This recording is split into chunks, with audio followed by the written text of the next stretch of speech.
Hi అండి.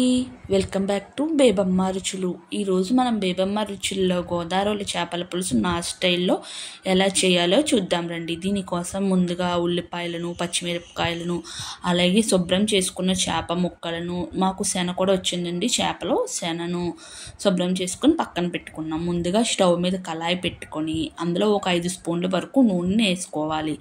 తరువాత మనం సన్నగా కోసుకున్న పచ్చిమిరపకాయ ముక్కలను వేసుకొని వేయించాలి. ఈ పచ్చిమిరపకాయ ముక్కలు వేసుకోవడం వల్లే చేపల పులుసు అసలైన టేస్ట్ వస్తుందండి.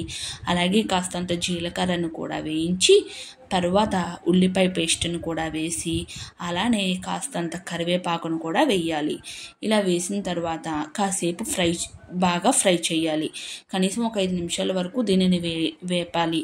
ఇలా వేపిన తర్వాత ఇందులో చిటికెడు పసుపు, అలానే కాస్తంత ఉప్పును కూడా వేసి వీడియోలో చూపిస్తున్న విధంగా బాగా వేపుకోవాలి.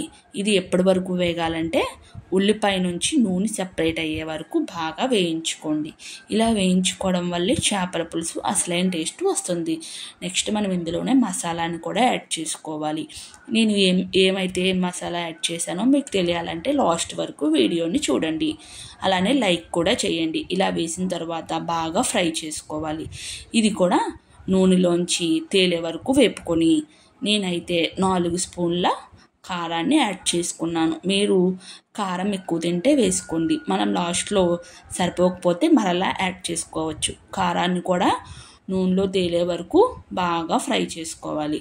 ఇలా బాగా ఫ్రై అయితేనే చేపల పులుసు మసాలా వాసన రాకుండా చేపల పులుసు వాసన వస్తుంది. ఇలా బాగా వేయించుకున్న తర్వాత మనం ముందుగా కడిగి పెట్టుకున్న చేప ముక్కలన్నిటిని తీసుకొని ఒక్కొక్కటిగా జాగ్రత్తగా విడివిడిగా ఈ ప్యాన్లో వేసుకోవాలి. మసాలాలోని ఇలా నేను చూపించిన విధంగా జాగ్రత్తగా వేసుకొని ఇలా వేసుకున్న తర్వాత వీటిని మరలా మనం తిరిగేసుకోవాలి. చేప ముక్కల్ని ఇలా తిరిగేయడం వల్ల కింద పైన కూడా మసాలా బాగా అంటుకుంటుంది. నేను చూపిస్తున్న విధంగా బాగా తిప్పుకొని మసాలా అంతా చేప ముక్కలకు పట్టించండి. దీనివల్ల మనం పులుసు వేసిన తర్వాత గరిటె అసలు చేప ముక్కల్లో పెట్టాం కాబట్టి పచ్చిగా ఉన్నప్పుడే తిరిగేసుకోవాలి, లేకపోతే విడిపోయే ప్రమాదం కూడా ఉంది. అందుకని చెప్పి నేను ఇలా తిరిగేసాను. తర్వాత మీరు దీన్ని ఇలా తిరిగేసిన తర్వాత ఒక 5 నిమిషాలు మూత పెట్టి అలా వదిలేస్తే చేప ముక్కలు లైట్గా మగ్గి ఆ ఫ్లేవర్ని లాక్కుంటుంది. తర్వాత ఇందులోనే నేను ఒక గ్లాస్ వాటర్ని యాడ్ చేశాను. ఇలా యాడ్ చేయడం వల్ల మనకి చేప ముక్కలన్నీ పర్ఫెక్ట్గా కుక్ అవుతాయి. అలానే పులుపుని కూడా అబ్జర్వ్ చేసుకుంటాయి. నేను పులుపు ఎక్కువ తినను కాబట్టి ఒక 50 గ్రాముల చింతపండుని తీసుకున్నాను. మీరు మీ పులుపు తగ్గట్టు చింతపండుని తీసుకొని చేప ముక్కల్ని ఇలా ఒకసారి తిప్పుకొని అందులో పులుసు వేయాలి. పులుసు మరీ చిక్కగాను అలా అని మరీ పలచగాను ఉండకూడదు. మధ్యస్థంగా ఉండి చక్కగా పులుసుని ఇందులో వేసుకోవాలి. ఇలా చేయడం వల్ల చేప ముక్కలు బాగా మగ్గుతాయి. మీరు చిక్కగా వేస్తే ఇగురైపోతుంది, పలచగా వేస్తే చారులా అయిపోతుంది. మనం మధ్యస్థంగా పులుసు తీసుకుని వేయడం వల్ల చేపల పులుసు పర్ఫెక్ట్గా ఉంటుంది. తర్వాత మనం రుచి చూసుకొని సాల్ట్ సరిపోలేదు, నేను కొంచెం సాల్ట్ని అలానే కారాన్ని కూడా యాడ్ చేశాను.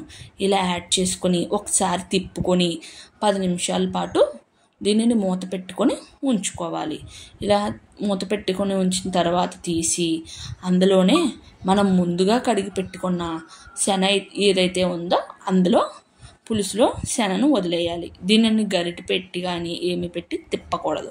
పులుసులో బాగా మరగనివ్వాలి. ఇది పులుసులో మరగడం వల్ల చక్కగా ఉడికిపోతుంది. దీనికి వేరేగా మనం ఏం చేయవలసిన అవసరం లేదు. అలానే మీరు గరిటె అసలు పెట్టకండి, శనంతా విడిపోతుంది. లాస్ట్లో దీంట్లో కాస్తంత కొత్తిమీరని యాడ్ చేసుకోవాలి. అలానే కాస్తంత నూనెని కూడా యాడ్ చేసుకోండి. నా దగ్గర ఆవకాయ నూనె లేదు, అందుకే మామూలు నూనె వేసుకున్నాను. మీకు కావాలంటే ఆవకాయ నూనె వేసుకోవచ్చు, లేదా మామూలు నూనె కూడా వేసుకోవచ్చు. ఇలా నూనె వేయడం వల్ల మనకి చేపల పులుసు మరింత రుచిగా మారుతుంది. అలా మూత పెట్టి 1/2 గంట సేపు మరగనివ్వాలి. ఇలా మరుగుతుండగా మనం మసాలా ఎలా ప్రిపేర్ చేసుకోవాలో చూపిస్తానండి. ముందుగా చిన్న అల్లం ముక్క, వెల్లుల్లిపాయలు, ధనియాలు, జీలకర్ర, సీక్రెట్ ఇంగ్రీడియంట్ ఆవాలు తప్పకుండా వేయాలి. వేసి పేస్ట్ చేసుకోవడం అంతేనండి. మన పులుసు రెడీ అయిపోయింది. వేడి అన్నంలోని చేప ముక్క వేసుకొని అలా పులుసు వేసుకొని తింటే చాలా బాగుంటుందండి. గోదావరి చేప వల్ల చాలా టేస్టీగా కూడా ఉంటుంది. Thank you for watching.